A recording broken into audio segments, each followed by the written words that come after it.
It's November 30th, 1939.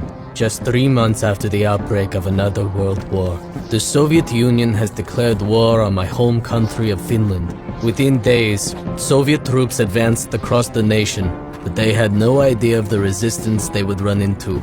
The negative 45-degree weather, negative 43 degrees centigrade, would be the least of the communist invaders' concerns when they found themselves in my sights. Because I am Simo Häyhä, the deadliest sniper in history. I am the White Death. Prior to the war's start, Germany and the Soviet Union had agreed to divide up Eastern Europe into spheres of influence, and Finland landing within the Soviets' reach. Stalin quickly made impossible demands of Finland, including that we cede large amounts of territory along the Finnish-Soviet border, supposedly for security reasons, such as the protection of Leningrad, which lay only 32 kilometers from the border. My nation flatly refused, and the Soviet Union quickly declared war.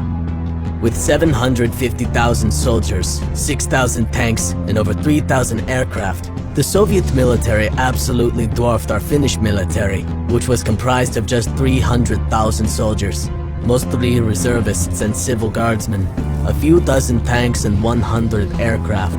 Stalin ordered the invasion of Finland, giving no thought to the coming winter, as he assumed his armies would roll over us long before the worst weather set in.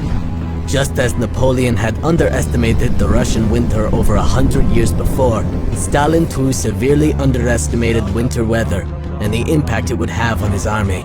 As the unseasonably cold winter of 1940 set in and slowed Stalin's beleaguered armies down in a frozen hell, our Finnish resistance moved in to halt the Soviet advance.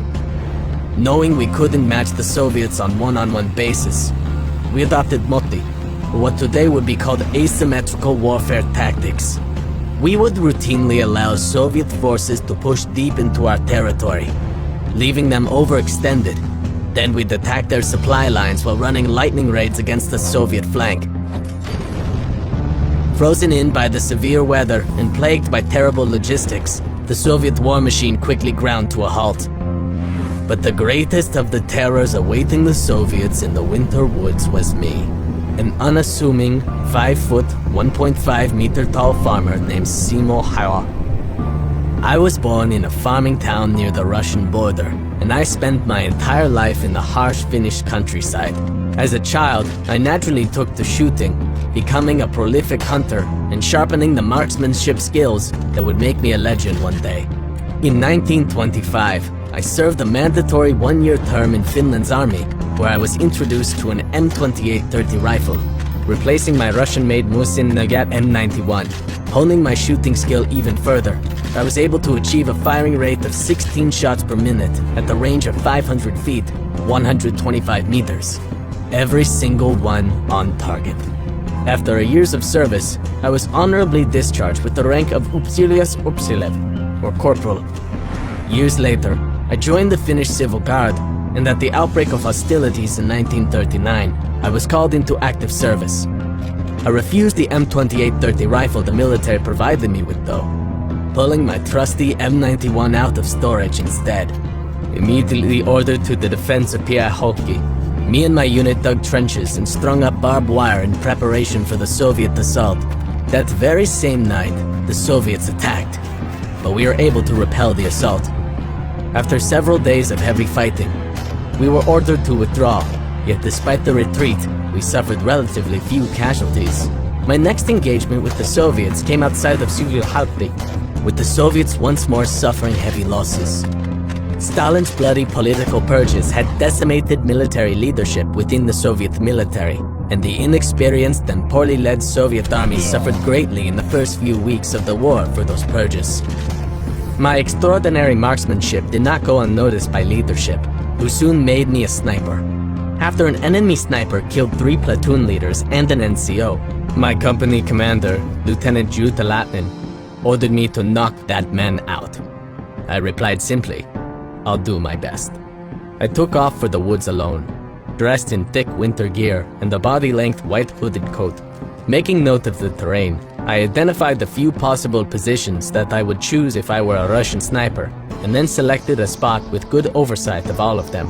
Digging into the thick snow in early morning, I lay perfectly still, letting the snow build up around me all day long, not moving for fear of giving my position away.